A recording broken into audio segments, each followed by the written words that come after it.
Okay, alright. Update po tayo sa kaganapan ng Bagsakin Pao for today, guys. Tuwang-tuwa naman ako si Paolo Avellino at saka si Kim Chi po ay nag-guest sa Pinoy Big Brother na kung saan po ay si Neneng Bading po ang nagsundo sa kanila sa guest room. Alam nyo ba, nakakatuwa sila guys kasi sa Pinoy Big Brother na kung saan po ay sa mga hindi nakakalam po may konting bigilan po ako ng konting kalaman. Si Kim Chiu po ay nanalo bilang isang big winner sa Pinoy Big Brother. That's why the Big Brother invited Kim Chiu as a guest. Kasi nga po, isa naman si Kim Chiu na naging isang big winner po. At yan po yung bago nakilala si Kim Chiu bilang isang Kim Chiu ay naging big winner muna siya guys ng Pinoy Big Brother. That was ang mga classmate niya nun sa Pinoy Big Brother is sila Gerald Anderson at that's why I just only remember Gerald Anderson. That's the time guys na naklicking Kimi Raul sa anin. Of course, ito na, balik tayo dito. Napakaswerte ng Kim Pao dahil ang pag-welcome sa kanila ng mga ka-housemate doon sa Pinoy Big Brother ay talagang napakaganda. Todo effort naman yung mga candidates sa Pinoy Big Brother na nandun sa loob ng bahay dahil alam naman nila guys na ang kanilang bisita is very very popular and very very decent. At walang iba yan kundi sila Paolo Avellino at saka si Kim Chiu guys. You know ang kanilang tema guys is in Spanish word or may pagkatagalog pero they are trying their best to yung accent ba na parang magkaroon sila ng accent na parang Spanish at saka parang Finland din dating nila, parang France, ganun guys. So, kita naman natin dito guys na napakasaya naman nila na pag-welcome sa net. Napaka-special nilang dalawa.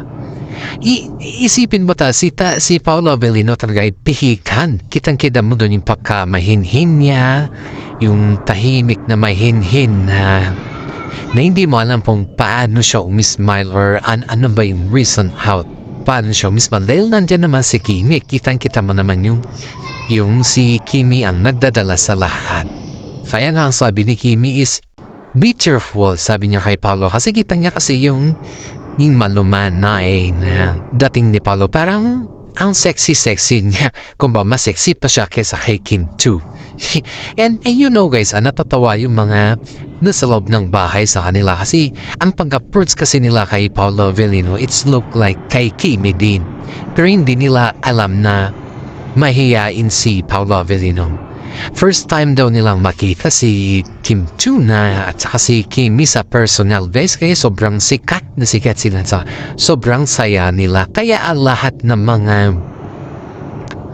mga effort nila ay hindi nawala kundi talagang pinakita nila na sila ay masaya sa loob ng bahay at yan po ay napapasalamat sila Paolo Avellino at saka kay Kim at si Kim Chiu dahil nakita ng mga housemate at nakita din ng mga Kim Pao ang mga housemate kung paano sila winelcome at kung ano yung ugali mayroon sila dun guys.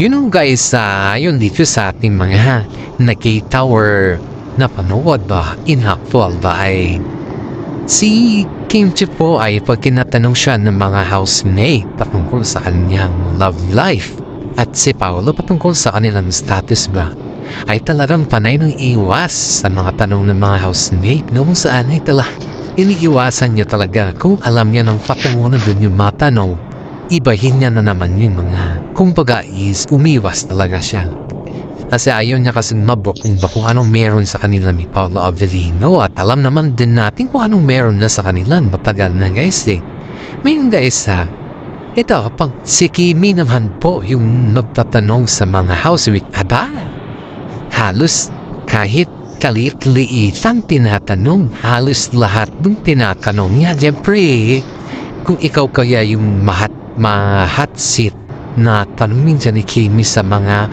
love life mo sa personal ba? Aba, may nahatid sa housemate guys. Napaamin tuloy si housemate kay Kimi at sabi pa niya, nan-showbiz ba siya? Nakakatuwa talaga si Kimi guys. Alam niya ba yung kahiligan niya kasi na pag siya yung tinatanong, aba, todo iwas, pero pag siya naman yung magtanong, aba, kailangan siyang sagutin ng tama. Napaka-intriga naman tong si Kimi na pumapakakulit sa loob ng bahay. Kaya ang sabi sa kanya is, pinagigiliwan sila ni Paula Avellino sa loob ng bahay ni Kuya. Of course guys, sobrang saya nila dun dahil kahit papaano ay nakilala at nakita ng mga housemate sila Kimi at si Paula Avellino. And after that guys, ang resulta pala nun pagpunta nila Kimi at si Paula Avellino din ay para manaman yung mga ugali ng mga housemate na nandun sa bahay. Para kumbaga is magtanong si Kuya sa kanila. Sabi naman sila, may napansin nila ba kung ano yung pagkaiba or ano ba yung something doon sa loob ng bahay. Kaya sila pala yung na-invite dahil para manaman po ano yung ugali meron yung mga housemate dun guys. At believe naman ako kay Kimi at kasi Paula Avellino dahil ginawa naman nila yung kanilang pungkunin sa loob ng bahay. Bilang isang housemate kasi guys is dapat alam mo yung do's and don't, marunong ka makibagay at higit sa lahat ay hindi ka mahampay. Yan po yung tanging hiling at yan po yung nakikita ng mga ibang tao para ikaw ay manatili sa bahay ni Big Brother ni Kuya kumbaga. Sa ngayon guys nadako na naman tayo sa regalo ni Paula Avellino kay Kimi na kung saan po ay very excited si Kimi sa kanya. You know guys hindi ko alam kung sa mga hindi Kim Pao fans hindi ko alam po ibabasa ninyo itong sasabihin ko pero nasa inyo na yan. Pero ako, ina-update ko lang kayo. Wag naman tayo magsabi ng fake news na naman dyan. Kasi kayo, nakikipag-update lang po naman kayo, di ba?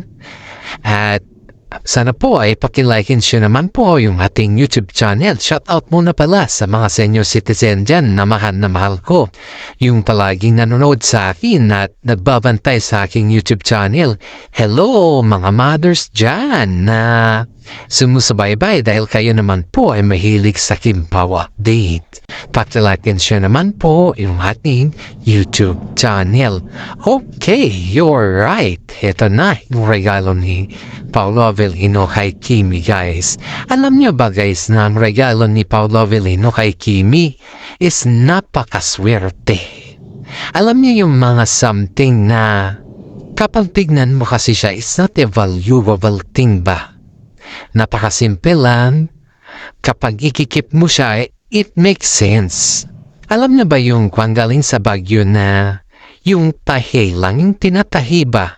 Na yung Sagada bag na it's not the shoulder bag guys yung maliit lang siya na bag na ang pwede lang naman lamanin nun mga wallet, lipstick or something accessories in your face.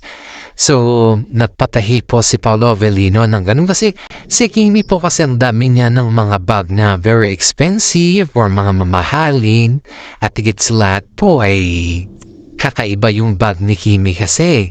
So yung regalo lang ni Paula Avellino, I think napaisip si Paula Avellino kasi lahat ng mga tatak na bag na ay na meron na kay Kimi guys. At siyempre may mga bunny bag pa si Kimi, halos lahat na nandun meron na kay Kimi at napaisip tuloy si Paulo na kung saan ay yung kanyang ireregalo, yung simple lang. Yung galing sa Baguio, nagawa talaga sa Baguio na which is her hometown. Prino-promote niya po yung ganun na klaseng bag guys kasi alam naman din natin na sa kapila ng lahat ay taga Baguio naman po si Paula Avellino. At ang suggestion naman ng kanyang mami kasi si mami po ay bihira lang makakapunta sa Maynila, bihira lang ng umsta kila Kimi at saka si Paulo. Pero pag yan po ang na-favor sa kanila ay wala pang minuto yan. Nag-oo na kagad sila at after a day, nandyan na po sila sa bag. Ganyan po kamahal sila ni Kimi, ang nanay ni Paolo Avellino, guys. Ganun po niya kamahal at ganun po niya binigyan ng respeto ang mother ni Paolo Avellino. Kaya nga po si Paolo pag tuwing nag-request yung kanyang mother, ay nandyan palagi silang dalawa para sa nanay hindi mawalan ng hope ba, no? Pag-asa ba? Kasi sobrang busy kasi ng dalawa at tayo naman nila na magtampo yung nanay ni Paolo. Ganyan naman po kung si pinapakita ni Kimi sa mother ni Paolo, guys, na napaka-respeto, may tiwala at responsible si Kimi. Kaya niyang panindigan kung ano yung kanyang sinasabi. Dito pa guys, diba, kitang-kita naman natin kung gaano kapait o kalambing hingis na mother ni Paolo Avellino. Halis na po ay ginagawa ni Kimi para sa mother ni Paolo Avellino, para sa siya nagtakbo. Alam mo pa po ano yung comment ni mami ni Paolo kay Kimi, guys, is napakaswerte daw ni Paolo Avellino kay Kimi. Alam niya kung kailan daw na yung maging kapartner ni si Kimi, din daw po nagtinok si Paolo Avellino. So, ibig sabihin po niyan, guys, ay they're always defying for everything. That this is the prime for everything para kay Paolo Avellino, para ayusin yung kinubuhay mo pa. Alam naman din natin na sa kabla ng lahat ng pagsunod sa buhay ni Paolo Avellino, ay linabanan niya yun kahit anumang klaseng issue yan. Tungkol sa na ay nilabanan niya talaga yun, guys. At sa tulong naman ni Kimi sa ngayon ay yun po nagpapasalamat si Paolo Avellino kay Kimi dahil sa kanyang tulong. Of course, guys, ay ito pa. Diba ang dami nilang na-receive na award? May mga award din kasi naganap ng isang araw. Alam niyo ba kung para kanino yung mga award na yun? Ibinahagi ng Kim Pao sa kanilang mga Instagram na para sa ating yun, ng mga fans sila at para din sa mahal nila sa buhay. So we are counterpart of that award. Kasi wala naman yung award na yan kung wala naman po tayong nagboto sa kanila. At ito pa, ang laki ng pinagbago ni Paolo Avellino simula nung kasama niya o naging katambal niya si Kim Chiu sa showbiz. Ang dami nakapansin po na halos umiba na si Paolo Avellino, hindi na siya masyado umiinom at naninigarilyo. Because just like before, guys, ang mga artista naman, guys, is umiinom naman mga yan, nagbe-vape naman mga yan, nagsisigarilyo din mga yan. Pero, hindi lang kasi na nilalantad din sa public kasi nga may tinatawag silang public appearance. Public appearance kasi pag nakita ka kasi ng public or napiyosi sa public, ang daming tao nakikita sa'yo. Parang mawawalan kasi sila ng gana ba? Dahil pinapakita mo sa public na ikaw ay may bisyo. Parang gusto ko sila mga ibang fans na mga pihikan. Except niya kasi hindi naman ako pihikan. Ay yung walang bisyo or something ang tignan and alam niya kasi susundin ng kanyang sarili. Kumbaga it's a presentable na tignan sa kami. Iyan po yung kwan ng mga fans na pihikan na yung mga maaarte. Kaya nga po ako napatawa dahil ayon dito sa relatives ni Paolo Avellino. Ang laki daw nung pinagbawa ni Paolo sa simula nung naging sila ni Kimi. And beside daw, yung kay Aki naman, guys, is talagang obligado daw si Paolo sa ngayon. Halos lahat ng mga request ni Aki ay binibigay na ni Paolo. Dahil alam niya naman na sa kabila ng kakulangan niya noon, na wala pa siyang konting kita or hindi pa sapat yung kanyang kita, ay napapadala naman siya sa abot lang ng kanyang makakaya. Pero as of now, guys, kasi medyo may sinasabi na yung kita ni Paolo Avellino, ay dun naman po niya binubuhos ang lahat. Dahil nag-iisa lang naman si Aki sa kanyang buhay, maliban sa kanyang parents at saka kay Kim Chiu, guys. Kaya todo effort po ang Kim Pao sa ngayon ng gustong palakihin. Gusto na, you know guys ha, you know what, speaking for the anak ni Paolo Avellino, may suggestion po si Kim Chiu dito pero hindi naman niya po brinout kung hindi niya po in-expand or hindi niya it's not explanation pero hindi niya lang kasi pinalawak ba. Para may suggestion siya dito about kay Aki na if ever ba na magtungtunata sa akin ng high school ay kung gusto niya Aki na lumipat dito sa Pilipinas para makausap or para makabanding din niya yung kanyang father, why not naman daw kung gusto lang daw ni Aki. Pero pag ayaw naman daw ni Aki, hindi naman daw nila pinipilit or pipilitin. Kasi ang hirap naman guys na pipilitin mo yung isang tao kung ayaw naman daw, diba? At saka wala pa naman sa tamang edad si Aki para mag-choose kung ano yung kanyang gusto. Kaya hihintay lang po nila yung anong decision ni Aki kasi si Aki lang naman po ang nakakaalam dyan kung saan siya komportable. Pero yung suggestion ni Kim Chiu is maganda rin yun guys para sa ganon ay maasikaso din siya ni Paolo Avellino kahit man lang sana sa pag-aaral niya at kahit man lang sana sa paglaki niya na magiging teenager na siya. Kasi ang mga teenager sayang guys, hindi ko naman ito nila lahat kapag malayo kasi ito sa piling ng isa't isa sa mga magulang pagdating ng mga panahon sila din po yung sinisisi ng bata kung bakit ganon din po. At even though kakulangan ng attention ba, may mga time din na sila din palagi yung sinisisi ng isang anak kung may kulang na attention sa kanila. Ang mga bata kasi, mga teenagers kasi ay hindi mo alam po saan yung flowing nila Basta malam lang nila is magreklamo or kung saan man yan. Hindi nila may sukat na isip na yung ginagawa ng mga magulang nila ay para din sa kanila. Wala kasing ganyan sa mga teenagers. Bihira lang po yan. Kaya sana, pupuli nga na hindi naman maganon maging pananaw ni Aki sa kanyang buhay. Hindi ko naman sinasabi yung maging mapapariwala sa Aki dahil wala si Paolo Avellino. For the records only guys, na kay Aki naman yan. Kasi maganda naman yung paglaki ni LG kay Aki ang ayos naman marespetadong bata at napaka-genuine din yan. Pero mas maganda pa rin siguro kung parehas po sila na yung lumaki din si Paolo Avellino, try din niya na makabanding yung kanyang father kahit man lang sana sa kanyang high school life. Diba wala naman siguro masama guys if they try to each other kasi that is for good for Aki. Ito na naman tayo guys, iba na naman yung topic natin. Of course, tapos na kay Aki Ito na naman tayo guys sa mga comment. Basahin ko lang to. Galing ito sa senior citizen na from Canada, si Madam Lu. Congratulations Madam for not giving up in still watching and updating our YouTube channel, your YouTube channel.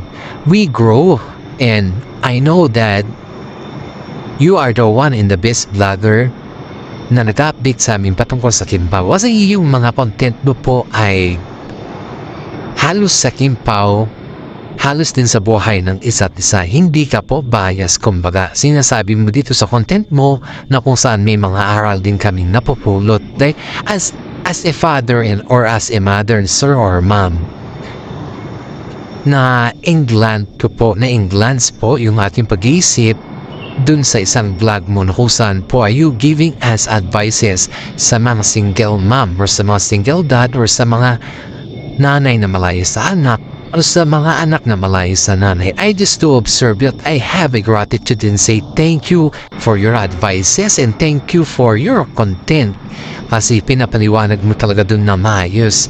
And besides sa mga nagsasabi na fake news, siguro hindi lang po nila maintindihan kung ano yung point sa inyong vlog. Pero as for me, it's very clear na napakaayos mo mag-vlog. Maraming salamat din dahil isa ka sa nabigay sa amin and you open my mind. You open my eyes na we need to co-parenting din sa dati kong masawa. And hopefully guys, don't make foolish in this in this video or in this YouTube because nagbibigay naman po siya ng mga advices sa atin. Maraming salamat, ma'am, sir. And God bless sa ating lahat. Wow, napakasarap sa pakiramdam, Ma'am Luna. Binigyan mo ako ng paranal sa aking YouTube channel. Usahan, ang dami kasi nagsasabi na napaka-fake news natin or ano dyan. Kasi hindi lang kasi nila napapanood or kumbaga hindi lang nila kasi naiintindihan ko ano yung point. Always kasi na sinasabi nila dito, pag hindi nila naintindihan, yung mga marites lang yung gusto nilang i-block natin. Pero hindi din nila alam na we are giving the opportunity for them to open his or her mind. Kaya na po may mga advices din po tayong ilalagay dito para sa na hindi lamang po puro marites. Sinyan, syempre, sa katunayan po, may iba-iba din po tayong problema sa ngayon. Kaya this is the right time for us to clear everything at hanggang dito na lang po yung ating YouTube channel. Maraming salamat at God bless po sa ating lahat.